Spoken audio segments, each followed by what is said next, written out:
Good morning students. આજે આપણે ગુજરાતીમાં પદ્યાર્થ ગ્રહણ જોઈશું. પદ્યાર્થ ગ્રહણ એટલે પદ્ય કાવ્ય આપેલું હોય એ કાવ્યને આધારે તમારે પ્રશ્નોના જવાબ લખવાના હોય. તો આજે આપણે પદ્યાર્થ ગ્રહણ વિશે અભ્યાસ કરીશું.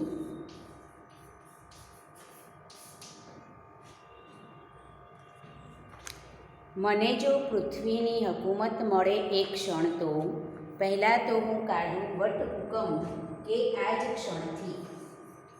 મને જો પૃથ્વીની હકુમત મળે એક ક્ષણ, તો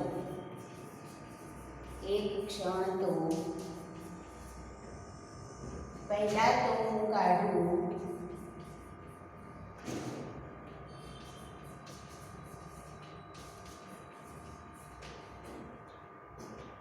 વટ હુકમ કે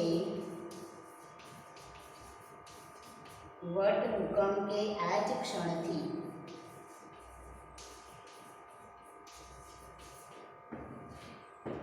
પ્રજા મારી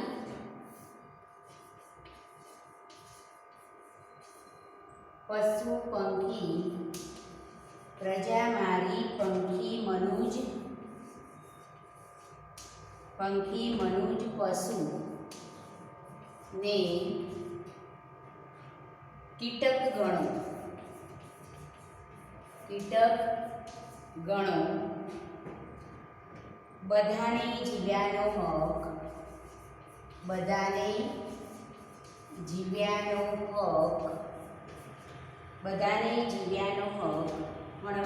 હક નથી.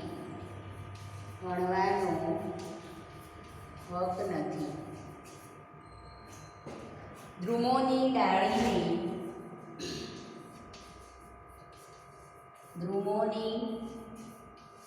ડાળીને નીડ એટલે માળું. નગર આવાસ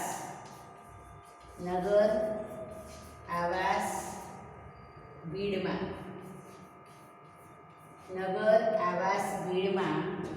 વનોની જાળી કે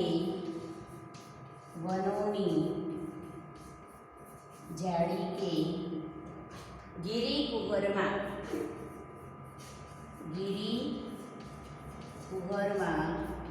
વનોની જાળી કે ગિરી કુહરમાં ભૂમિ ભીતરે.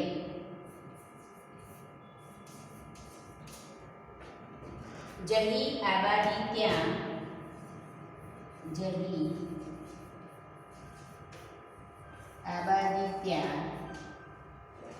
સહુએ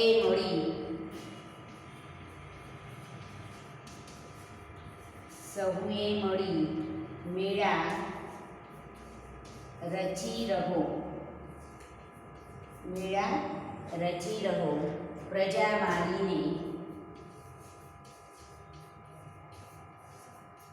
મારીને ના ફિકર, ફરિયાદો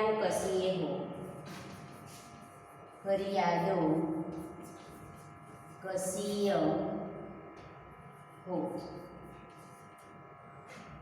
હું પૃથ્વીનો રાજા,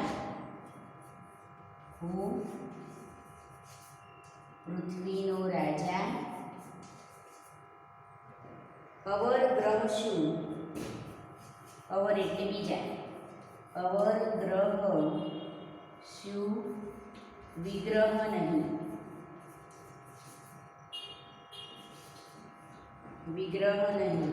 કરારો મૈત્રીના કરું,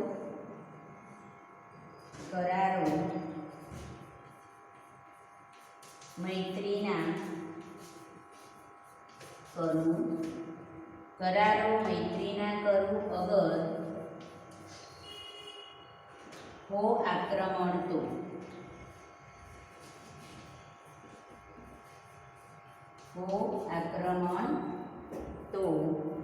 પ્રીતિનું જેમાં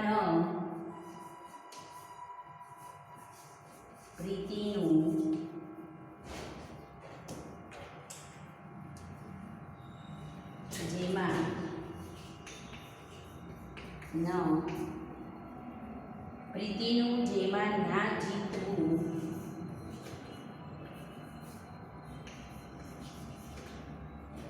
પ્રીતિનું જેમાં ના જીતવું પણ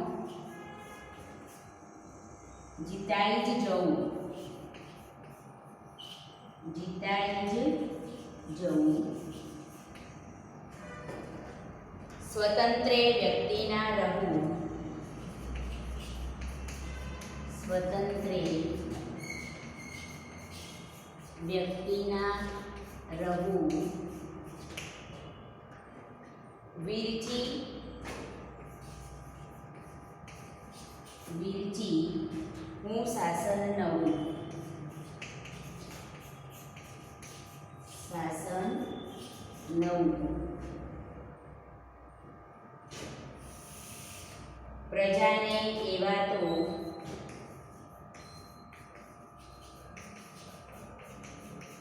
પ્રજાને એવા તો સ્વનિયમમાં,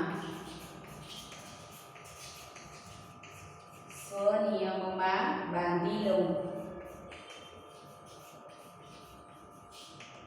બાંધી લઉં. પછીના,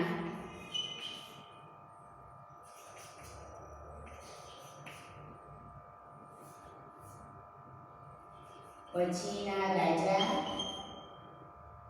કે હકુમતની, હકુમતની એને જરૂર રહે, જરૂર રહે. ઉમાશંકર જોશીની આ પંક્તિ કાવ્ય છે. ઉમાશંકર જોશી, ઉમાશંકર જોશીનું આ કાવ્ય છે, જેની અંદર કવિએ પોતે શાંતિથી જીવો અને જીવવા દો, જીવો અને જીવવા દોનો ભાવ વ્યક્ત કરતા આ કાવ્યની અંદર કવિએ સૌને સમાન અધિકાર છે, સૌને જીવવાનો અધિકાર છે, સૌ એકબીજા સાથે હળીમળીને રહો અને જીવો એવો ભાવ આ કાવ્યમાં કવિએ વ્યક્ત કરે છે.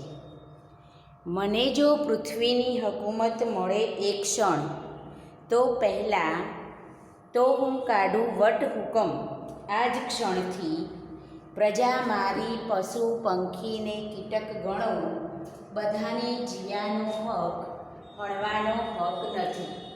મને જો આ પૃથ્વી પર હકુમત કરવા મળે તો સૌથી પહેલાં તો હું એવો વટહુકમ બહાર પાડું કે જેમાં પશુ પંખી અને મનુષ્ય અને કીટક ગણો, એટલે કે બધા જ પ્રકારના જીવોને સમાન હક મળે, બધા શાંતિથી જીવે, સૌને જીવવાનો હક છે, કોઈને એકબીજાને મારવાનો હક નથી.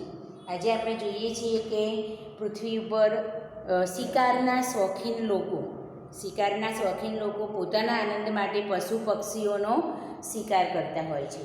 એટલે કવિ કહે છે કે પશુ પક્ષી પણ કુદરત એટલે કે ઈશ્વરના જ સંતાન છે. આપણને જેટલો જીવવાનો અધિકાર છે એટલો એમને પણ જીવવાનો અધિકાર છે. આપણને એવો કોઈ હક નથી કે આપણે એમને મારી શકીએ. એટલે સૌથી પહેલાં તો હું એવો વટહુકમ બહાર પાડું તે આ જ ક્ષણથી, જ્યારથી હું બનું પૃથ્વીનો રાજા, ત્યારથી જ હું એવો વટહુકમ બહાર પાડું કે સૌને જીવવાનો અધિકાર છે, કોઈને એકબીજાને મારવાનો અધિકાર નથી.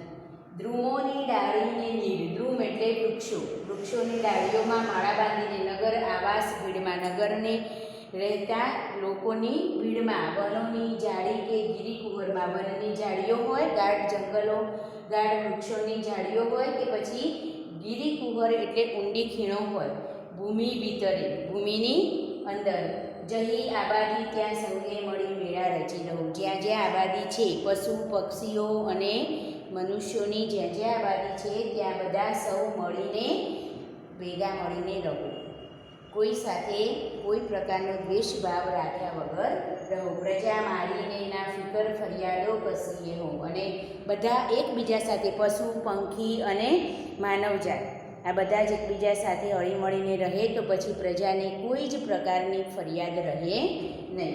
પ્રજા મારીને ના ફિકર ફરિયાદો કસીએ રહે. મારી પ્રજાને કોઈ પ્રકારની ફરિયાદો રહે નહીં. હું પૃથ્વીનો રાજા, અવર ગ્રહ છું વિગ્રહ નહીં.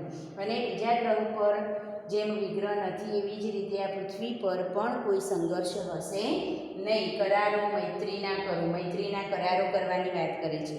કરારો મૈત્રીના કરું, અગર હો આક્રમણ, તો યદિ આક્રમણ હો, એકબીજા પ્રત્યે વેરભાવ પેદા થાય અને આક્રમણ કરવાની વાત થાય તો સૌથી પહેલાં હું મૈત્રીના કરારો કરું, મૈત્રી બાંધીને એકબીજા સાથે રહેવાનું કહું. અને પ્રીતિનું જેમાં ના જીતવું, એટલે કે પણ જીતાઈ જ જવું. બીજાના પ્રીતને મેળવવા માટે પોતાની જાતને એને સમર્પિત કરવાની ભાવના આ પંક્તિમાં વ્યક્ત થઈ છે કે પ્રીતિનું જેમાં ન જીતવું પણ જીતાઈ જ જવું.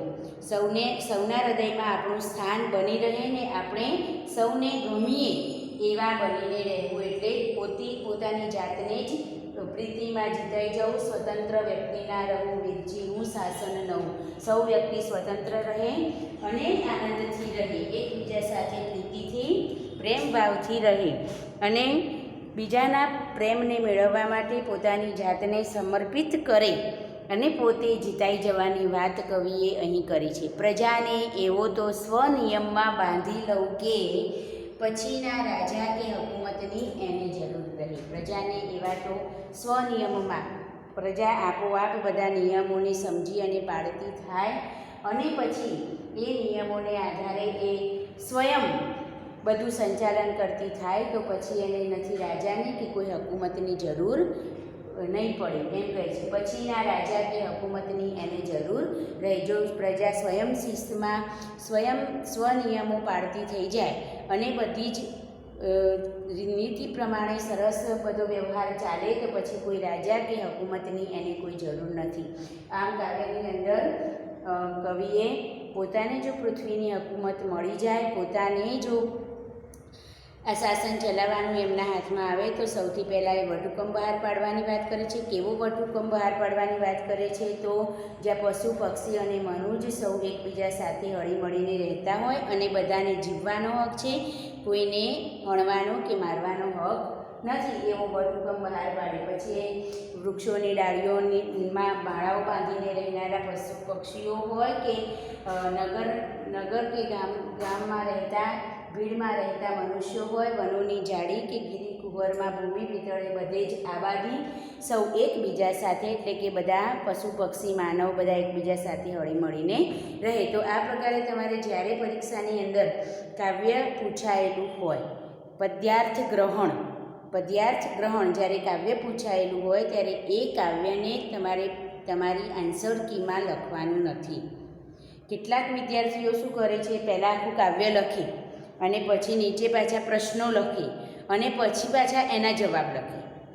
એમાં તમારો સમય બી એટલો બરબાદ થાય અને આમ તો એ તમારો બચેલો જે સમય છે એ સમયનો તમે બીજા પ્રશ્નોમાં સમજવામાં કે લખવામાં તમે શાંતિથી સદુપયોગ કરી શકો. એટલા માટે ખાસ ધ્યાન રાખવાનું કે જ્યારે પદ્યાર્થ ગ્રહણ પૂછાયું હોય ત્યારે આપણે કાવ્ય આપણી આન્સર કીમાં લખવાનું નથી. એમાં માત્ર આપેલા પ્રશ્નોના જવાબ લખવાના છે.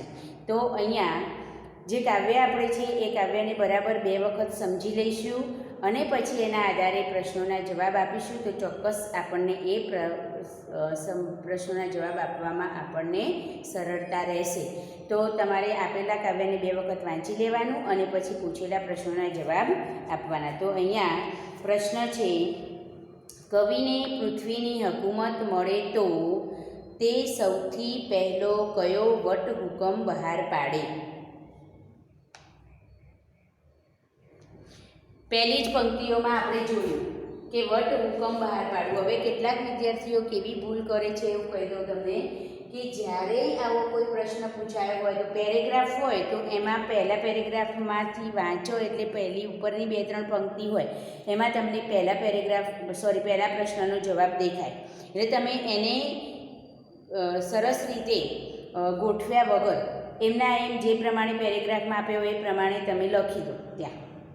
અને કદાચ વાક્ય રચના એમાં બંધ બેસતી આવી જાય તો જવાબ સાચો પણ પડી જાય, પણ કાવ્યમાં એવું ના હોય.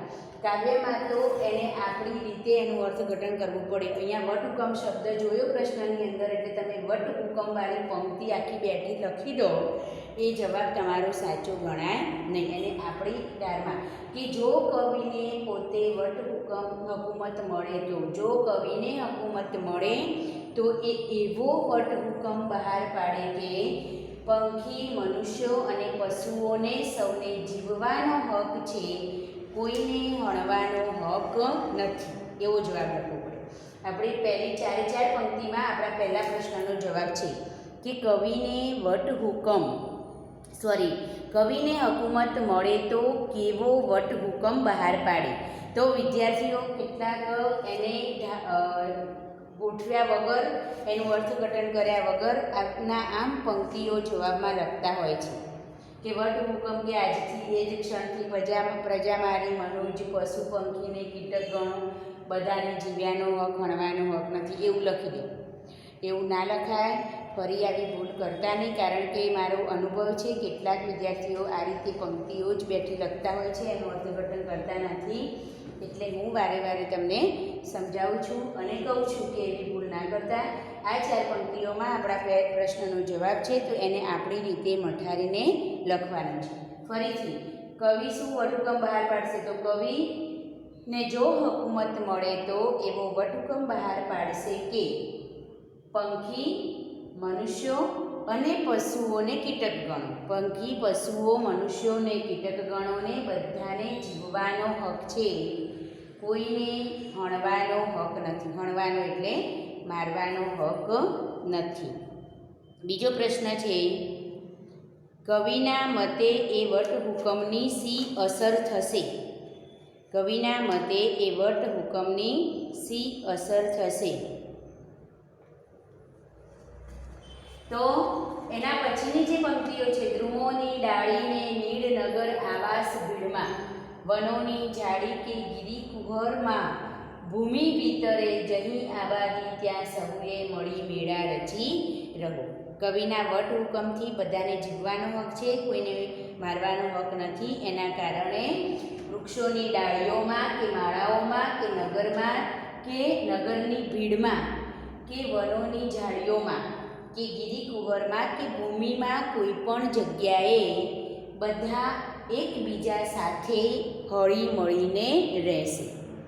એનો બીજો જે પ્રશ્ન છે, બીજો પ્રશ્ન આપણો શું છે કે કવિના મતે એ વટહુકમની શી અસર થશે? તો કવિના મતે વટહુકમથી માળામાં, નગરમાં, ઝાડીઓમાં કે ભૂમિ ભીતરે એટલે કે નગરની અંદર, ગુફાઓમાં, પર્વતોમાં, બધી જ જગ્યાએ બધા હળીમળીને રહેશે અને પરિણામે સૌ આબાદ થશે. ત્રીજો પ્રશ્ન છે, કવિ કેવા કરારો કરવા ઈચ્છે છે? એના પછીની પંક્તિ છે, કરારો મૈત્રીના. કરું અગર હો આક્રમણ તો પ્રીતિનું જેમાં ના જીતવું પણ જીતાઈ જ જવું. તો કરારો કેવા કરવા માગે છે? તો મૈત્રીના કરારો કરવા માગે છે. પછી ચોથો પ્રશ્ન છે, કવિ કેવું આક્રમણ કરવા માગે છે? કવિ પ્રીતિનું આક્રમણ કરવા ઈચ્છે છે. પ્રીતિનું જેમાં ન જીતવું, પ્રીતિનું આક્રમણ કરવા ઈચ્છે છે, જેમાં બીજાને જીતવાનું નથી પણ પોતે જીતાઈ જવાની વાત કરે છે. પ્રીતિનું જેમાં ન જીતવું, પોતે બીજાને જીતવાનું નહીં પણ પોતાની જાતને જીતાઈ જવાની વાત કરે છે. તો કવિ પ્રશ્ન શું છે? કવિ કેવું આક્રમણ કરવા ઈચ્છે છે? તો કવિ પ્રીતિનું આક્રમણ કરવા ઈચ્છે છે અને જેમાં કોઈને જીતવાનું હોતું નથી પણ પોતે જ જીતાઈ જવાનું હોય છે. એના પછી કાવ્યને યોગ્ય શીર્ષક આપો.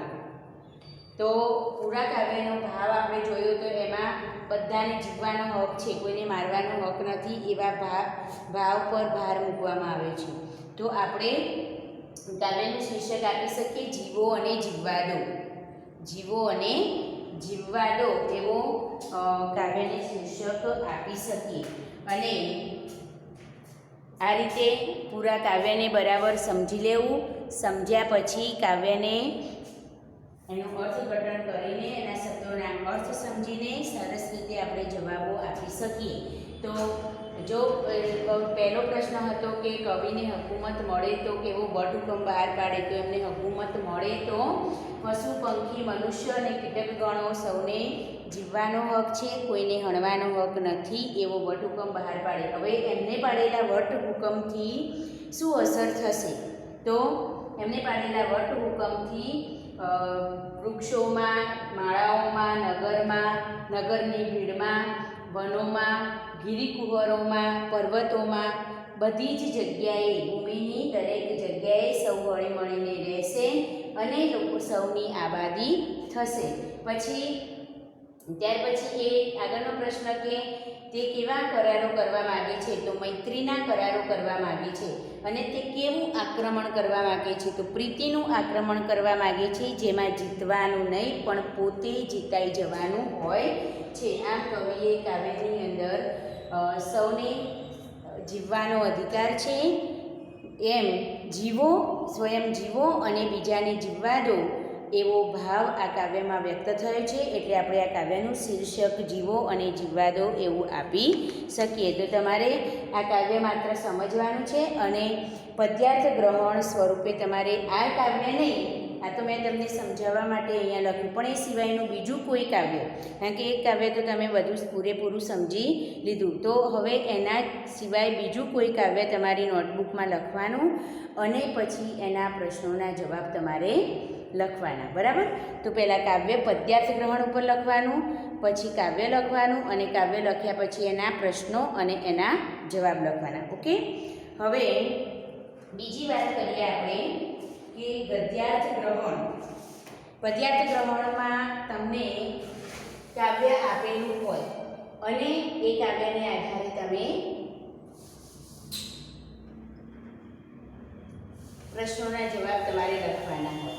પણ ગદ્યાર્થ ગ્રહણની અંદર પેરેગ્રાફ આપેલો હોય અને એ પેરેગ્રાફને આધારે તમારે પ્રશ્નોના જવાબ લખવાના હોય.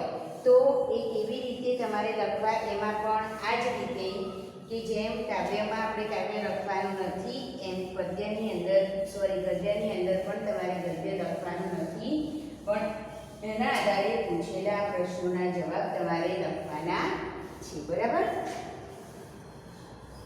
આપણે એક પેરેગ્રાફ જોઈ લઈએ.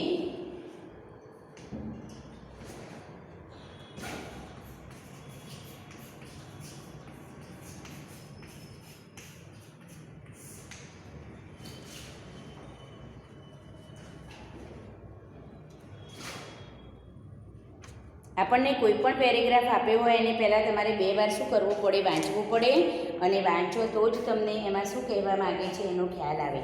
તો અહીંયા અભ્યાસનું મહત્ત્વ આપણા દેશમાં બહુ લાંબા સમયથી સમજાયેલું છે. એટલે અભ્યાસ સાથે બીજી કેટલીક બાબતો પર ધ્યાન ગયું નથી. અભ્યાસ વિના સંસ્કાર દ્રઢ થતા નથી એ જણાયું. એટલે ગમે તે રીતે આપણે અભ્યાસ કરવા મથીએ છીએ. અભ્યાસ વગર સંસ્કાર દ્રઢ ના થાય એવું ખબર પડતા આપણે ગમે તે રીતે અભ્યાસ કરીએ છીએ એમ કહે છે. દરેક ક્રિયા 3 રીતે કરી શકાય: ભયથી, લાલચથી અને પ્રેમથી. અભ્યાસ કરતું ના હોય કોઈ તો એને ભય બતાવીને, લાલચ આપીને કે પ્રેમથી 3 રીતે એને અભ્યાસ કરવા માટે આપણે પ્રેરિત કરી શકીએ. ભયથી અને લાલચથી પણ સંસ્કાર પાડી શકાય. સંસ્કાર પાડવાની બાબતમાં પણ, નિયમોનું પાલન કરવાની બાબતમાં પણ આ 3 રીત અપનાવી શકાય છે. એમાં અભ્યાસ કરનારની વિવેક બુદ્ધિને ખીલવવી પડતી નથી. ભયથી કે લાલચ આપીને જ્યારે કોઈ કાર્ય કરાવતા હોઈએ ત્યારે એની બુદ્ધિને ખીલવવાની જરૂર પડતી નથી. સર્કસના મેનેજરો જાનવરોને ભયથી જ કેળવે છે. સર્કસના મેનેજરો છે એ પશુઓને એ રીતે કેળવે છે. શાળામાં શિક્ષકો પણ એ જ રીત અજમાવે છે. પણ ઘણા ધર્મગુરુઓ પણ ભય કે આશા બતાવીને સારી ટેવો પાડવાનો પ્રયત્ન કરે છે. પણ આ રીતે પાડેલી ટેવોમાંથી જ્યારે વિશ્વાસ ઉઠી જાય છે ત્યારે સૈકાની ટેવો પણ થોડા જ સમયમાં નાશ પામે છે. એટલે કે ભય અને લાલચથી જે પણ ટેવો પડાવવામાં આવી છે એ ટેવો થોડા એમાંથી વિશ્વાસ ઉઠી જતા પડી તો જાય ટેવો, બધા શીખી પણ લે, પણ જ્યારે એમાંથી વિશ્વાસ ઉઠી જાય છે ત્યારે લોકો એમ કે એમાંથી વિશ્વાસ ઉઠી જાય છે ત્યારે એનું જે આચરણ કરતા હોય છે એ શું કરે, આચરણ કરવાનું છોડી દે છે. એટલે સૌથી વિશેષ રીત કઈ છે શીખવવા માટેની, કેળવવા માટેની? તો પ્રેમથી સમજાવવાની, જેમાં એની વિવેક બુદ્ધિની પણ ખીલવણી થાય અને સ્વયં સમજે અને સ્વયં એને પાડતો થાય. તો અહીંયા આપણને અભ્યાસ કે શીખવવા બાબતે કઈ કઈ ટેકનિક અપનાવવી, કઈ ટેકનિકથી આપણે એ કાર્ય કરાવી શકીએ છીએ એ બાબત પર અહીંયા ભાર મૂક્યો છે કે કેટલાક લોકો આ શાળામાં ધર્મગુરુઓ અને શાળામાં શિક્ષકો વિદ્યાર્થીઓને ધર્મગુરુઓ અને કેટલાક લોકો એમ કે આ રીતે લાલચ આપીને કે ભય બતાવીને સર્કસના જાનવરોને પણ એમ કે શીખવતા હોય છે કે કેળવતા હોય છે, પરંતુ એમાંથી વિશ્વાસ ઉઠી જતા એ ટેવો એમ કે નાશ પામે છે. તો અહીંયા આ રીતે પેરેગ્રાફ આપેલો છે, એના પ્રશ્નો આપેલા છે અહીંયા કે આપણે અભ્યાસનું મહત્ત્વ શા માટે સ્વીકારીએ છીએ? તો અભ્યાસ વિના સંસ્કાર દ્રઢ થતા નથી, અભ્યાસ વિના સંસ્કાર દ્રઢ થતા નથી, માટે આપણે અભ્યાસનું મહત્ત્વ સ્વીકારીએ છીએ. બીજો પ્રશ્ન છે, દરેક ક્રિયા કઈ 3 રીતે કરી શકાય? તો ભયથી, લાલચથી અને પ્રેમથી. ભયથી, લાલચથી અને પ્રેમથી એ રીતે કરી શકાય દરેક ક્રિયા. પછી ભયથી અને લાલચથી કઈ રીતોમાં અભ્યાસ કરનારની વિવેક બુદ્ધિ ખીલવવી પડતી નથી? કઈ રીતોમાં અભ્યાસ કરાવવાની જે 3 રીતો છે એમાંથી કઈ રીતોમાં અભ્યાસ કરનારની વિવેક બુદ્ધિને ખીલવવી પડતી નથી? તો જે લોકો ભયથી કે લાલચથી અભ્યાસ કરાવવાની રીતમાં અભ્યાસ કરનારની વિવેક બુદ્ધિને ખીલવવી પડતી નથી. પછી ભયથી કે લાલચથી પડેલી ટેવો ક્યારે નાશ પામે છે?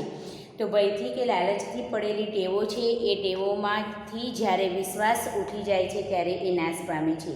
અને આ પ્રમાણે આપણે એનું યોગ્ય શીર્ષક આપવાની વાત આવે તો અભ્યાસ કરવાની રીતો, એમ એનું શીર્ષક આપણે લખી શકીએ. તો આ જે પેરેગ્રાફ મેં તમને વાંચી સંભળાવ્યો એ પેરેગ્રાફમાંથી પૂછેલા જે પ્રશ્નો હતા એના મેં તમને પેરેગ્રાફમાંથી શોધીને આન્સર કીધા. તો એ તમારે પરીક્ષાની અંદર દાખલા તરીકે કોઈ પેરેગ્રાફ આપ્યો હોય તો એ પેરેગ્રાફ લખવાનો નથી નોટબુકમાં, પેલી આન્સર કીમાં, પણ પહેલાં એના જ પ્રશ્નો લખવાના અને પછી એના પ્રશ્ન અને સાથે જવાબ, પ્રશ્ન અને જવાબ એ રીતે 4 કે 5 જે બી પ્રશ્નો પૂછેલા હોય તમારે લખવાના છે. આમ પદ્યાર્થ ગ્રહણ અને ગદ્યાર્થ ગ્રહણમાં તમારે આપેલા પ્રશ્નોના જવાબ લખવાના થાય, પેરેગ્રાફ હોય કે કાવ્ય હોય એને સમજીને. બરાબર? Okay, thank you.